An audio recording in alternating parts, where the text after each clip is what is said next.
Viņa teica, ka viņa redzējusi šādas gultas, nekad šeit nav bijusi. Vai šeit ir kaut kāda atšķirība starp tām visām gultām? Mums ir Spectra, kas ir ar sarkano gaismu, kas palīdz ādas elastībai un kolagēna. Mums ir Fusions, kas ir ar zilo gaismu, kas ir zilā gaisma, kas tev palīdz iegūt vēl tumšāku melnīnu. Ir Excellence intensīvais, kas tev palīdz sasniegt tūlītēji intensīvu rezultātu. Tur nav zilo gaismu, bet viņš arī ir riktīgi labs, tāds drusku vienkāršāks. Ir Evolutions, kas ir pavisam gaišai, maigai ādai. Ja tu esi gaišas ādas īpašnieks, un tev ir jāiet tad uz Evolution. Viņš ir mazāks, viņš ir mazāk intensīvs, tur ir mazāk lampa. Tas nozīmē, ka viņš būs maigāks tavai ādai. Un ir vertikālais. Dubsis balts, paduses baltas, ej uz vertikālo. Jā, un tad nākamais jautājums par to vertikālo. Cilvēki ir redzējuši, ka tur visu laiku rokas jātur gaisā. Jā. Kāpēc?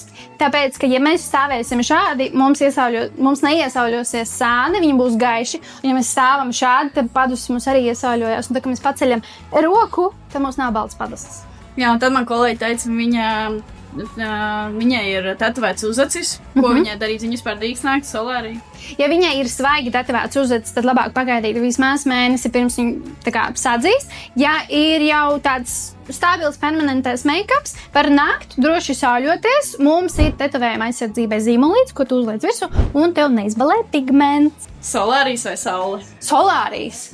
Obligāti. To visam notiek. Tev nav nekur smiltis, tu esi kondicionētā vidē. Tu vari pieslēgt savu telefonu solāriem, klausīties savu mūziku, tu vari kontrolēt laiku, savu kontrolēt vidi. Atnāc 15 minūtes, tas nosauļos un dodies tālāk savās dienas gaitās. Kur vēl labāk?